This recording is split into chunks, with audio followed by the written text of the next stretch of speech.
Students, आज हम कर रहे हैं साइंस का। साइंस में हम केमिस्ट्री का बेसिक कर रहे हैं। हम कर रहे हैं स्ट्रक्चर ऑफ एन एटम। आपको ये बेसिक करने से क्या मतलब अपना बेनिफिट होगा, इससे आपको जैसे ना केमिस्ट्री का काफी आपको जो पोर्शन आपका कवर हो जाएगा इससे।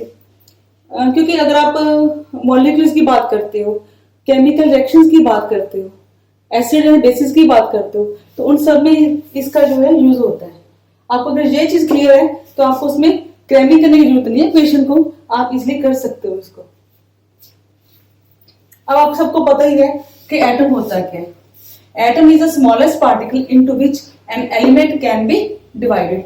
एलिमेंट्स कौन से होते हैं आपने किए ना, सोडियम, ऑक्सीजन, हाइड्रोजन,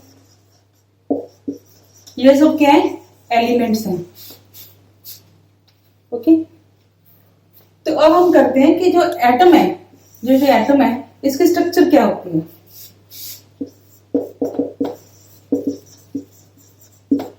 क्या होता है इसमें एक तो प्रोटॉन्स होते हैं, एक इसमें न्यूट्रॉन्स होते हैं और इलेक्ट्रॉन्स होते हैं। जो प्रोटॉन्स होते हैं उनमें पॉजिटिव चार्ज होता है, जो न्यूट्रॉन्स होते हैं उन पे कोई भी चार्ज नहीं होता, जो इलेक्ट्रॉन्स होते हैं उन पे नेगेटिव चार्ज होते हैं। अब थोड़ा स्ट्रक्चर देखते हैं इसकी। जैसे इसमें देखो आप, ये मैंने एक सर्कल बनाया है, ये क्या है, ये सेंटर है एटम का। इसमें क्या कुछ होता है, एक तो प्रोटॉन होते हैं और एक न्यूट्रॉन होते हैं। क्या होता है, प्रोटॉन और न्यूट्रॉन दोनों इसमें सेंटर में होते हैं। और जो थर्ड है, जो इलेक्ट्रॉन्स कहाँ पे होते हैं, जो इलेक्ट्रॉन्स जो है इसके आसपास घूमते हैं, ऐसे सर्कल में घूमते हैं। जैसे मैंने इलेक्ट्रॉन शो किए हुए ऐसे, ये ऐसे ऐसे घूमते हैं सर्कल में। ये फर्स्ट शेल हो गया इसका, इसको शेल बोलते हैं हम। ये सेकंड शेल में भी इलेक्ट्रॉन्स घूमते हैं, फिर थर्ड भी होता है, फोर्थ, ऐसे चलते हैं आगे। तो ये क्लियर हो गया ना आपको, protons and neutrons in the centre and electrons वो रिवॉल्व करते हैं शेल्स में। अब हमको क्या क्या जरूरत पड़ती है इनको एटम के बारे में पढ़ने के लिए। एक तो हमें सिंबल्स पता होने चाहिए। अगर हम इक्वेशन में करते हैं, इक्वेशन में सिंबल यूज करते हैं ना, तो हमें इसका सिंबल्स का पता होना चाहिए। जैसे हाइड्रोजन का सिंबल है H, हीलियम का He। तो इसमें H मतलब जो H है कैपिटल आएगी, और जो सेकंड जो अल्फाबेट होगा साथ में अगर है तो वो स्मॉल में आएगा। Carbon, oxygen, nitrogen, sodium, magnesium, ये हो गए सिंबल्स। तो एक होता है एटॉमिक नंबर। एटॉमिक नंबर क्या होता है किसी एटम का, नंबर ऑफ इलेक्ट्रॉन्स जो उसमें होते हैं एटम में, या फिर number of protons. Number of electrons और नंबर ऑफ प्रोटॉन्स जो एक एटम में होते हैं, उसको हम क्या बोलते हैं, atomic number of that atom.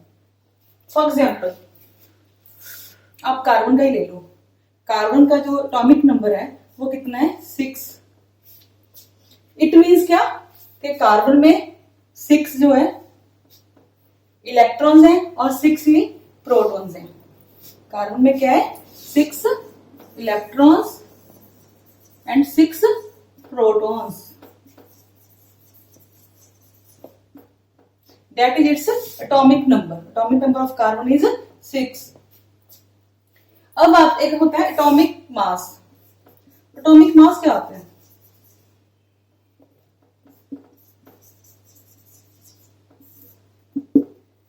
atomic mass is the number of electrons or protons plus number of neutrons. number of neutrons, जब दोनों को प्लस करते हैं, नंबर ऑफ न्यूट्रॉन्स और नंबर ऑफ इलेक्ट्रॉन्स को, तो क्या बन जाता है, एटॉमिक मास आ जाता है हमारे पास। सपोज कार्बन में क्या है, 6 इसमें प्रोटॉन या इलेक्ट्रॉन है, और 6 ही क्या है इसमें न्यूट्रॉन्स है। तो 6 इलेक्ट्रॉन्स प्लस 6 न्यूट्रॉन्स कितना हो गया, 12। तो इसका जो कार्बन का एटॉमिक मास होगा वो 12 होगा। तो हम थोड़ा सा ये करते हैं कि मतलब एलिमेंट कौन से एलिमेंट, उनका सिंबल क्या है, उनका एटॉमिक नंबर क्या है, और वो उनके जो इलेक्ट्रॉन्स हैं वो कैसे आते हैं शेल में। ओके, पहले मैंने लिखा है हाइड्रोजन। हाइड्रोजन का सिंबल जो है H होता है और इसका एटॉमिक नंबर 1 होता है। मींस इसमें इलेक्ट्रॉन की जो गिनती है कितनी होती है। अब हम ना ओनली इलेक्ट्रॉन्स पे ध्यान देंगे, कंसिडर करेंगे, बाकी सब एक बार दिमाग से निकाल दो, प्रोटॉन न्यूट्रॉन सब दिमाग से निकाल दो, ओनली इलेक्ट्रॉन की बात करेंगे। ठीक है, तो इसमें क्या है, एक इलेक्ट्रॉन है तो वो फर्स्ट शेल में आ जाएगा। ठीक है, नेक्स्ट है कार्बन, लिखा है मैंने। कार्बन को हम सिंबल उसका सी यूज करते हैं, सील का सिंबल है इसका, और इसमें इसका एटॉमिक नंबर कितना है, 6 है, और इसके 6 इलेक्ट्रॉन्स है इसमें। तो इसमें कैसे आएंगे, फर्स्ट शेल में 2 आ गए और सेकंड शेल में 4 आ जाएंगे इलेक्ट्रॉन्स। नेक्स्ट है ऑक्सीजन। ऑक्सीजन जो है उसका सिंबल आएगा O। इसमें टोटल जो नंबर ऑफ इलेक्ट्रॉन्स है 8 होते हैं, और पहले जो शेल है उसमें 2 इलेक्ट्रॉन्स होते हैं, और सेकंड में फिर बाकी जो बचते हैं 6 आ जाते हैं। नेक्स्ट जो हमारा एलिमेंट है सोडियम। सोडियम का सिंबल जो है Na, और इसमें जो इलेक्ट्रॉन्स की गिनती है वो कितनी है, नंबर ऑफ इलेक्ट्रॉन्स 11, और इसकी जो शेल में कैसे आते थे, फर्स्ट शेल में 2 इलेक्ट्रॉन, सेकंड में 8 और थर्ड में 1, 2 8 1। आगे मैग्नीशियम, उसका सिंबल क्या है, Mg, नंबर ऑफ इलेक्ट्रॉन्स 12, और आगे जो है उसकी जो इलेक्ट्रॉनिक कन्फिगरेशन क्या है, 2, फिर सेकंड में 8 आएगा और थर्ड में 2 आएगा। हम यहाँ पे इसका नंबर ऑफ इलेक्ट्रॉन्स भी आप लिख सकते हो, नंबर ऑफ इलेक्ट्रॉन्स, तो भी चल जाएगा आपका। आगे एल्यूमिनियम। एल्यूमिनियम का सिंबल क्या है, Al। इसके नंबर ऑफ इलेक्ट्रॉन्स कितने हैं, 13, और फर्स्ट शेल में कितने आएंगे, 2 मींस 8 एंड फिर लास्ट में 3। नेक्स्ट जो एलिमेंट है वो है क्लोरीन। क्लोरीन का सिंबल क्या है, Cl। इसके टोटल इलेक्ट्रॉन्स कितने हैं इसमें, 17। तो इसकी स्ट्रक्चर कैसी आएगी, 2 8 7, फर्स्ट में 2, फिर 8, फिर लास्ट में 7 आएंगे। नेक्स्ट है कैल्शियम, Ca। तो इसमें जो कितने होते हैं इलेक्ट्रॉन्स, 20। कितने होते हैं, 20। फर्स्ट में 2 आ गए, फिर 8 थर्ड में, और लास्ट वन में कितने आ गए, 2 आ जाते हैं। अब हमने जो किया है, नंबर ऑफ इलेक्ट्रॉन्स देखा है, और इसके इलेक्ट्रॉनिक कन्फिगरेशन के इलेक्ट्रॉन्स जो है शेल्स में कैसे घूम रहे हैं, कितनी गिनती है उनकी, फर्स्ट शेल में कितनी है, सेकंड में कितनी, थर्ड में कितनी। और हमें सबसे ज्यादा जरूरी बात क्या है आगे, अगर हम कंपाउंड्स की बात करते हैं तो हमें माइंड में ये हमें पता होना चाहिए कि उसके जो आउटर शेल है उसमें कितने इलेक्ट्रॉन्स हैं एक एलिमेंट के। और इसके लिए आप एटलीस्ट 20 जो एलिमेंट्स है फर्स्ट, जिनका बल्कि कैल्शियम तक 1 2 3 ऐसे जिनका है ना एटॉमिक नंबर, फर्स्ट 20 जो है आप अगर लर्न कर लो तो बहुत ही अच्छी बात है। मैं आपको जो लिंक है इसका 20 एलिमेंट्स का, उनका सिंबल, उनका एटॉमिक नंबर, इलेक्ट्रॉनिक कन्फिगरेशन मैं आपको लिंक में दे दूंगी इस वीडियो के। अब आगे बात करते हैं मॉलिक्यूल। और मॉलिक्यूल क्या होता है, जब सेम जो एलिमेंट है ना, उसके जो एटम्स हैं, 2 या 3 एटम्स में मिलके एक मॉलिक्यूल बना लेते हैं। फॉर एग्जांपल जैसे हाइड्रोजन है और हाइड्रोजन दोनों मिलके क्या बना लेते हैं, हाइड्रोजन गैस बन जाती है, H2। तो ये होता कैसे है, इनमें क्या करते हैं, मैं स्ट्रक्चर बना रही हूँ एटम की।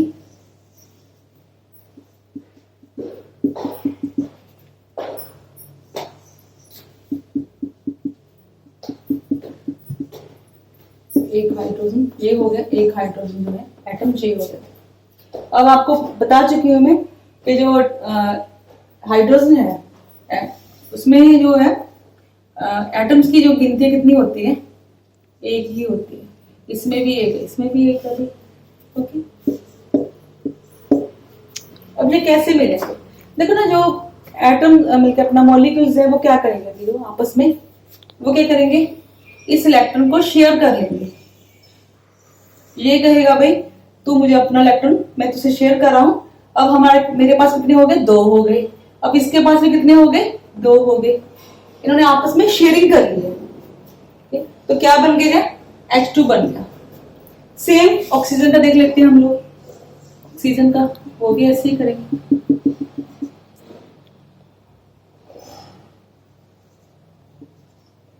ऑक्सीजन के बाहर कितने होते हैं, कितने इलेक्ट्रॉन्स होते हैं, मतलब कि बाहर के शेल में। मैं अब अंदर का शेल ड्रॉ नहीं कर रही, सिर्फ बाहर का देख रही हूँ आपको, ठीक है। बाहर के शेल में कितने इलेक्ट्रॉन होते हैं, 1 2 3 4 5 6, 6 इलेक्ट्रॉन्स होते हैं। दूसरे में कितने ही होंगे, इसमें भी इतने ही इलेक्ट्रॉन्स होंगे।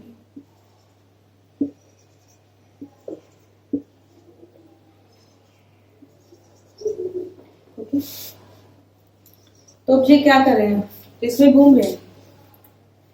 ये कौन सा ऑक्सीजन का है, ऑक्सीजन। तो इसके बाहर कितने, 6 है, इसके बाहर 6 है। एक्चुअली क्या होता है, जैसे हाइड्रोजन में क्या हुआ, हाइड्रोजन का एक ही शेल था और फर्स्ट शेल में कितने होते हैं, मैक्सिमम कितने इलेक्ट्रॉन्स हो सकते हैं, 2 ही हो सकते हैं, ओनली 2 इलेक्ट्रॉन्स। तो इन्होंने क्या किया, इन्होंने आपस में शेयर कर लिया और इन दोनों के भी जो है इनमें 2 इलेक्ट्रॉन्स जो है वो शो हो रहे हैं। अब ऑक्सीजन, ऑक्सीजन जो सेकंड शेल है, पहले में 2 है, पहले में 2 इलेक्ट्रॉन्स है और दूसरे शेल में कितने हैं, सेकंड शेल में 6 इलेक्ट्रॉन्स है। तो अभी ये क्या करेंगे, ये भी क्या कोशिश करेगा कि इसके जो इलेक्ट्रॉन, इसके जो शेल है, सेकंड शेल है, उसमें कितने इलेक्ट्रॉन्स हो जाए, 8 हो जाए। तो क्या करेंगे उसके लिए, शेयरिंग कर लेंगे। कैसे, 2 इलेक्ट्रॉन्स दोनों शेयर कर लेंगे, उससे क्या होगा। अब देखो ना आप, अगर मैं इसको ऐसे गिनूं, इसके पास कितने इलेक्ट्रॉन हो गए, 8 इलेक्ट्रॉन हो गए ना, 1 2 3 4 5 6 7 8। अगर मैं इसका देखूं तो इसके पास भी कितने हो गए, 8, 1 2 3 4 5 6 7 8। तो दोनों के पास 8 इलेक्ट्रॉन्स हो गए। और फिर ये क्या बन गया, O2। ये हो गए मॉलिक्यूल, इनको हम क्या बोलते हैं, मॉलिक्यूल।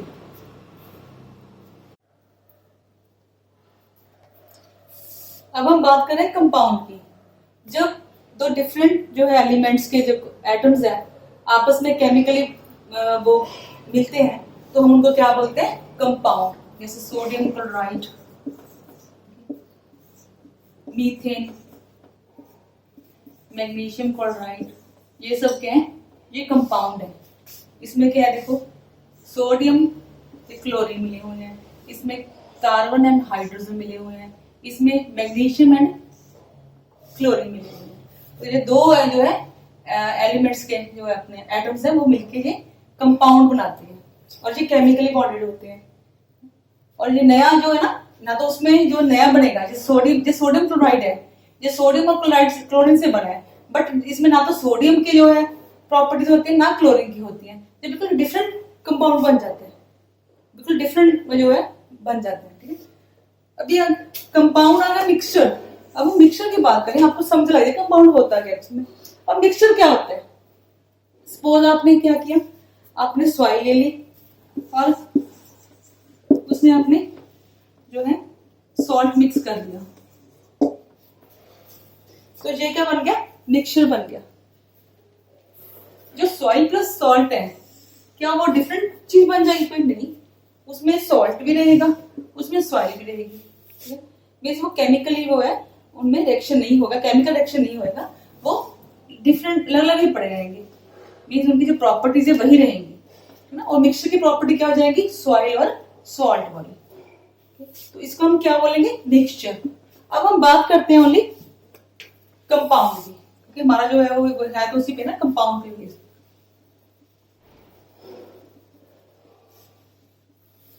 अब हम बात करें कंपाउंड की। अब हम इसके स्ट्रक्चर की बात करते हैं, कंपाउंड बना कैसे है। सपोज आप सोडियम क्लोराइड ले लो, इसको बना, ये सोडियम क्लोराइड कैसे बना।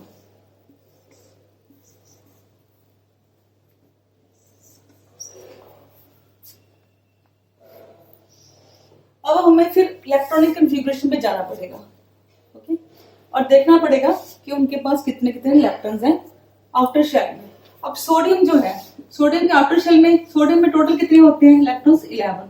तो आउटर शेल में कितने हो गए? 1। क्लोरीन में क्या होता है? टोटल होते हैं 17। आउटर शेल में कितनी होती है? 7। देखो ना, कोई भी जो अपना एटम है वो क्या कोशिश करता है कि उसकी जो आउटर शेल है उसमें मैक्सिमम जो इलेक्ट्रॉन है, अगर फर्स्ट शेल है तो 2, अगर सेकंड थर्ड शेल है तो उसमें 8 रहनी चाहिए, उसके लिए वो हमेशा कोशिश करते हैं। तो अब सोडियम के पास कितने इलेक्ट्रॉन्स हैं बाहर के शेल में?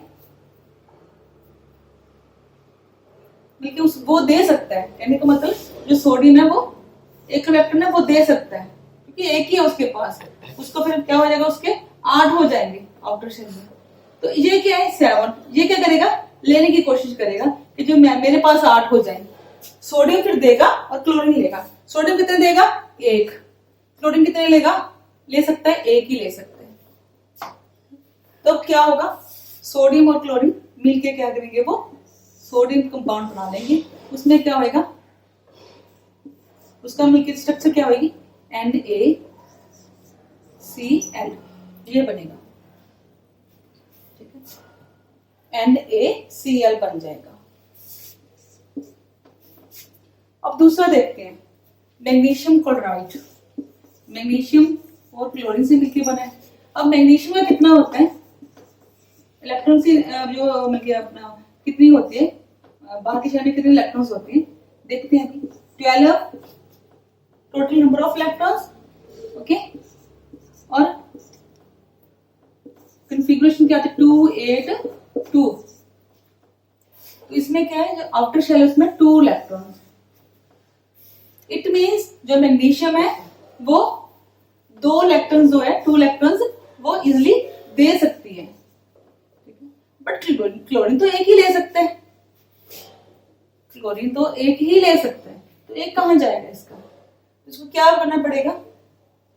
इसको एक इलेक्ट्रॉन को एक क्लोरीन को दे देगी, दूसरे इलेक्ट्रॉन को दूसरी क्लोरीन को दे देगी। इस तरह से वो अपना एक इलेक्ट्रॉन दोनों को दे देगी। देखो कैसे बनता है। अब इसमें क्या लिखूंगी मैं कि मैग्नीशियम कितने इलेक्ट्रॉन दे सकता है, क्लोरीन कितने ले सकती है? 1 ले सकती है, ओके। जब इसको हम ऐसे लिखेंगे 1 2, मीन्स का फॉर्मूला क्या बनेगा? Mg के साथ 1 लगेगा, Cl के साथ 2 लगेगा। Mg के साथ 1 लगाने की जरूरत है ना, अंडरस्टूड होता है फिर 1 है, अगर कुछ नहीं लगा तो क्या बन जाएगा इसका? MgCl2, जो कंपाउंड मैग्नीशियम क्लोराइड बन जाएगा।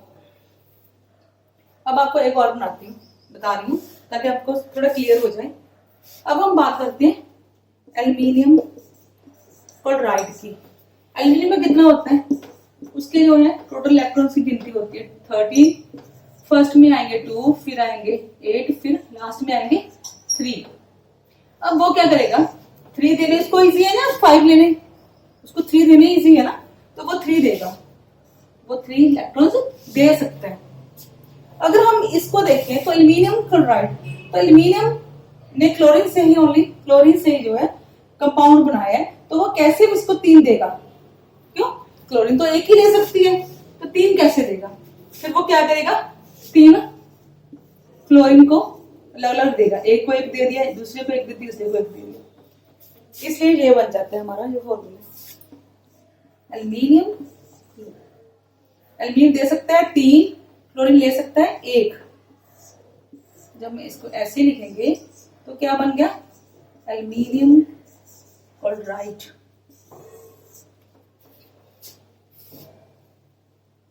अब आगे देखो ना, मैंने इसको क्लोरीन को क्लोराइड बोल रही हूँ, sodium chloride, magnesium chloride, aluminium chloride. अब ये क्लोराइड कैसे बनते हैं? जब जो भी मिलकर अपना इलेक्ट्रॉन्स लेता है ना, जो भी जो एटम है इलेक्ट्रॉन्स लेता है, तो उसका थोड़ा नाम चेंज हो जाता है। ये जो पीछे लगता है उसका थोड़ा नाम चेंज हो जाता है, जैसे क्लोराइड, ऑक्साइड, ओके, इस टाइप से। तो अब देखते हैं वो कैसे, क्या नेम होते हैं, कैसे होता है सारा, वो हम देखते हैं। अब हम बात करते हैं आयंस की। ओके, आयंस कैसे बनते हैं? मैंने अभी भी आपको पीछे बताया ना कि कंपाउंड्स क्या बनते हैं। जैसे सोडियम क्लोराइड को ले लो आप फॉर एग्जाम्पल। अब सोडियम क्लोराइड कैसे बनता है? सोडियम ने क्या किया, अपना जो एक इलेक्ट्रॉन जो है उसके आउटर शेल में था वो किसको दे दिया? क्लोरीन, जिसके पास 7 तो ऑलरेडी थे आउटर शेल में, उसको एक की जरूरत थी ना, तो उसने क्या किया, इसको एक जो इलेक्ट्रॉन ने दे दिया। अब मैंने आपको वीडियो में पहले कहा था कि जो number of electrons and number of protons किसी भी जो एटम है उसमें इक्वल होते हैं। Number of electrons and number of protons. तो इलेक्ट्रॉन्स पे कौन सा चार्ज होता है? नेगेटिव चार्ज होता है। प्रोटॉन्स पे कौन सा चार्ज होता है? पॉजिटिव चार्ज होता है। अब सोडियम के पास कितने इलेक्ट्रॉन्स थे? 11। प्रोटॉन कितने थे? 11। मीन उसके पास 11 जो थे नेगेटिव चार्ज थे और 11 ही पॉजिटिव चार्ज थे। तो एक इसका बैलेंस बना हुआ था। ओके, इस पे कोई चार्ज नहीं था सोडियम पे। बट अब क्या हुआ?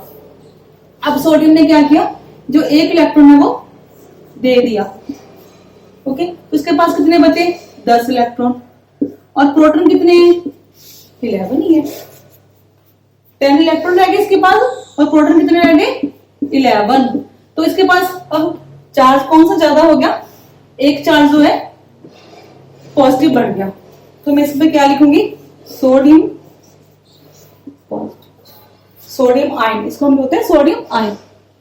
इस पे ये जो एक है, जो एक जो सिंबल है ना, मैंने एक मिलके प्लस का साइन पाया डाला इस पे, तो इसका मतलब क्या हुआ कि सोडियम जो है वो उसने एक इलेक्ट्रॉन दिया है। जहां हमें पता चल जाता है फर्स्ट मिलके अपने साइड में कि सोडियम जो है वो एक इलेक्ट्रॉन दे सकता है जब वो उसने एक इलेक्ट्रॉन दिया है। अब क्लोरीन की बात लेते हैं। क्लोरीन में क्या होता है?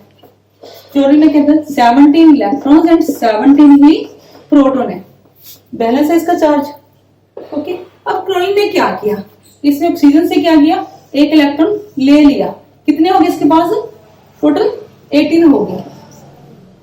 और प्रोटॉन कितने हैं इसके पास? 17 ही है। तो क्या हुआ, अभी इसका जो नेगेटिव चार्ज है एक बढ़ गया। तो इसके हम क्या लिखेंगे? Cl, इस पे नेगेटिव चार्ज है, उसको बोला गया जाता है क्लोराइड। जितने भी नेगेटिव चार्ज वाले होते हैं ना, थोड़ा नेम चेंज हो जाता है, क्लोराइड। ऐसे ही बाकी जो है जितने भी मतलब अपना एटम्स जो है उनमें ऐसे ही होता है। अगर वो देते हैं तो उनपे पॉजिटिव चार्ज आ जाता है, अगर वो लेते हैं तो उनपे नेगेटिव चार्ज आ जाता है। और उसकी लिस्ट में आपको जो मेरे अपना डिस्क्रिप्शन बॉक्स है उसमें उसका लिंक जो है शेयर कर दूंगी आपको। अब तक जो हमने किया structure of atom, compound, okay, तो मॉलिक्यूल, तो ये सब जो था ये किसी एक पर्टिकुलर क्लास के लिए नहीं, ये 7th, 8th, 9th और 10th इन चारों क्लासेस के जो है काम आने वाली चीज है। बेसिक है उन लोगों के लिए, बेसिक जो है एटम के बेसिक स्ट्रक्चर के बारे में मैंने बताया, एटम और कंपाउंड, सॉरी कंपाउंड की, तो उसके लिए है ये।